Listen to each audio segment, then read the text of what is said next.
योग गुरु रामदेव की दवा कंपनी पतंजलि एक बार फिर से मुश्किल में आ गई है। सुप्रीम कोर्ट के कहने पर पतंजलि की 14 दवाएं अब बाजार में नहीं मिलेंगी।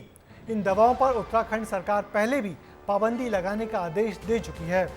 पतंजलि ने देश भर में अपनी 5,500 फ्रेंचाइजी से भी इन दवाओं को तकरीबन हटा लिया है।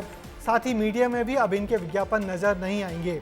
क्यों किया गया ये फैसला और कौन कौन सी हैं वो दवाएं जो अब पतंजलि नहीं बेचेगा, देखिए हमारी इस रिपोर्ट में। बाबा रामदेव की बढ़ी मुश्किलें, पतंजलि के 14 प्रोडक्ट्स पर रोक। योग गुरु बाबा रामदेव की मुश्किलें कम होने का नाम नहीं ले रही हैं। उनकी आयुर्वेदिक प्रोडक्ट बनाने वाली कंपनी पतंजलि ने सुप्रीम कोर्ट को जानकारी दी है कि उसने उन 14 उत्पादों की बिक्री पर रोक लगा दी है जिनके मैन्युफैक्चरिंग लाइसेंस को उत्तराखंड की सरकार ने निलंबित कर दिया था। यानी अब वो 14 प्रोडक्ट्स बाजार में आपको कहीं दिखाई नहीं देंगे जिनके मैन्युफैक्चरिंग लाइसेंस सस्पेंड किए जा चुके हैं। इतना ही नहीं, 5,606 फ्रेंचाइजी स्टोर्स को भी इन उत्पादों को वापस लेने का निर्देश दिया गया है। इसके साथ ही अब मीडिया प्लेटफॉर्म्स पर भी बैन किए गए प्रोडक्ट के विज्ञापन भी नहीं नजर आएंगे। इन विज्ञापनों को वापस लेने का भी निर्देश दिया है। ये सब कुछ 2 हफ्ते के अंदर करना होगा।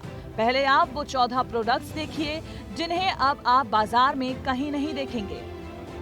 दिव्य फार्मेसी के जिन प्रोडक्ट्स को बैन किया गया है उनमें श्वासारी गोल्ड, श्वासारी वटी, दिव्य ब्रोंकोम, श्वासारी प्रवाही, श्वासारी अवलेह, मुक्तावटी एक्स्ट्रा पावर, लिपिडोम, बीपी ग्रिड, मधु ग्रिड, मधुनाशिनी वटी एक्स्ट्रा पावर, लिवामृत एडवांस, लिवोग्रिड, आई ग्रिड गोल्ड और पतंजलि की दृष्टि आई ड्रॉप शामिल है।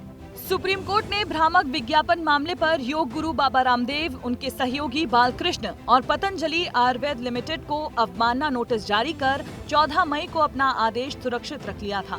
सवाल ये है कि आखिर क्यों पतंजलि पर एक्शन लिया गया, आखिर आरोप क्या लगे और कैसे मामला सामने आया।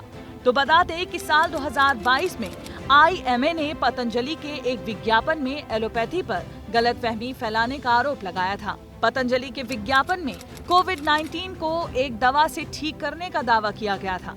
मॉडर्न मेडिसिन को स्टूपिड और बैंकरप्ट साइंस कहा गया था। इसके बाद पतंजलि विज्ञापन केस में 23 अप्रैल को सुनवाई हुई, माफीनामा फाइल तक किया गया और 67 अखबारों में भी पब्लिश करवाया गया। हालांकि पतंजलि पहली बार विवादों में नहीं आया है। आपको बताते हैं पतंजलि से जुड़े अन्य विवाद। पतंजलि के प्रोडक्ट से कैंसर, एड्स और होमोसेक्सुअलिटी ठीक करने के दावे पर भी विवाद हो चुका है। साल 2018 में गिलोय घनवटी की मैन्युफैक्चरिंग डेट गलत लिखने पर भी विवाद हुआ। 2015 में इंस्टेंट आटा नूडल्स लॉन्च पर नियम तोड़ने का आरोप लगा। 2015 में ही पतंजलि घी में फंगस और अशुद्धियां मिलने पर भी विवाद हुआ।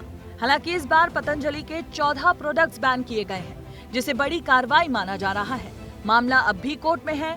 अगली सुनवाई 30 जुलाई को होगी। ब्यूरो रिपोर्ट, विस्तार। दरअसल योग गुरु रामदेव कोई पहली बार विवादों में तो नहीं आए हैं। कभी अपने राजनीतिक बयानों को लेकर तो कभी एलोपैथी के खिलाफ मोर्चा खोलकर, मगर इस तरह दवाओं पर प्रतिबंध की तगड़ी कार्रवाई उनकी कंपनी पर पहली बार हुई है। उम्मीद है रामदेव और उनकी कंपनी पतंजलि अब दवाओं से लेकर आचार व्यवहार तक में संयम बरतेगी।